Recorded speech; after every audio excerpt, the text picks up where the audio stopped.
नमस्कार दोस्तों। आज जो प्रश्न मैं लेकर आया हूँ ये बहुत सारी प्रतियोगी परीक्षाओं के लिए बहुत महत्वपूर्ण है और ये प्रश्न है सुपर 30। तो प्रश्नों के बारे में बात करते हैं।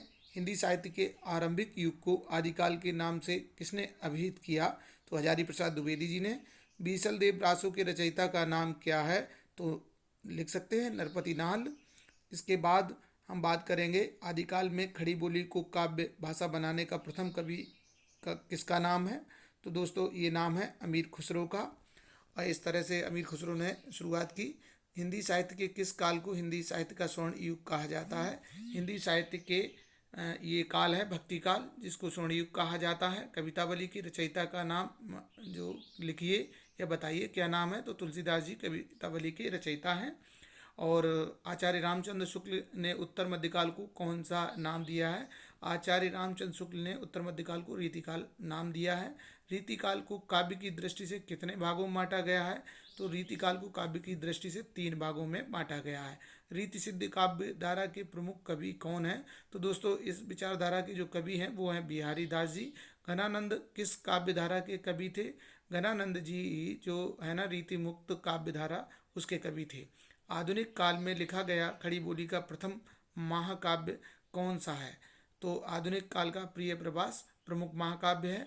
साकेत की रचनाकार का नाम बताइए। साकेत के रचनाकार मैथिली शरणगुप्त जी हैं। पुष्प की अभिलाषा कविता के कवि कौन थे?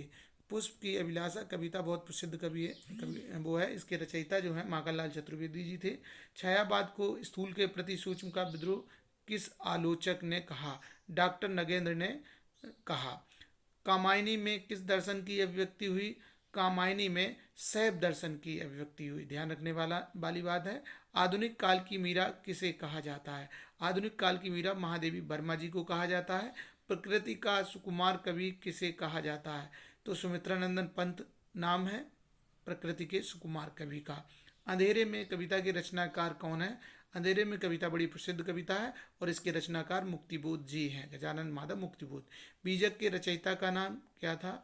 आप सबको विदित है कि बीजक के रचयिता का नाम कबीरदास जी था।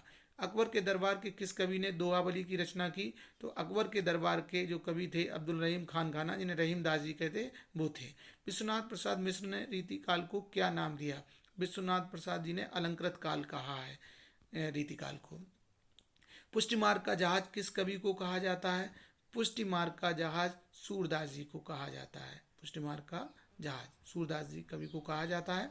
मानुष प्रेम हाउ भयो बैकुंठी किस कवि की पंक्ति है?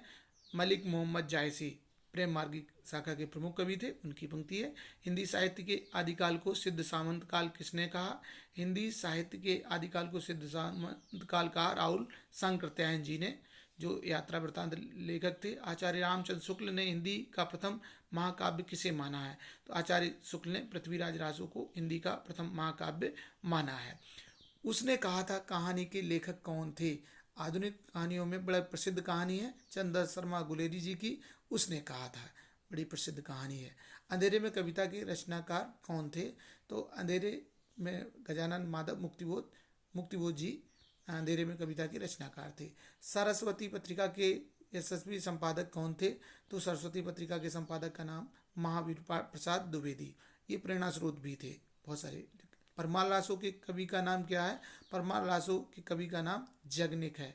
आलखंड भी कहा जाता है इस रचना को। चिंतामणि किस लेखक की कृति है? तो दोस्तों चिंतामणि जो है आचार्य रामचंद्र शुक्ल की रचना है, उन्होंने लिखी है। किस पुस्तक को 15 भारतीय भाषाओं और 40 विदेशी भाषाओं में अनुवाद किया जा चुका है?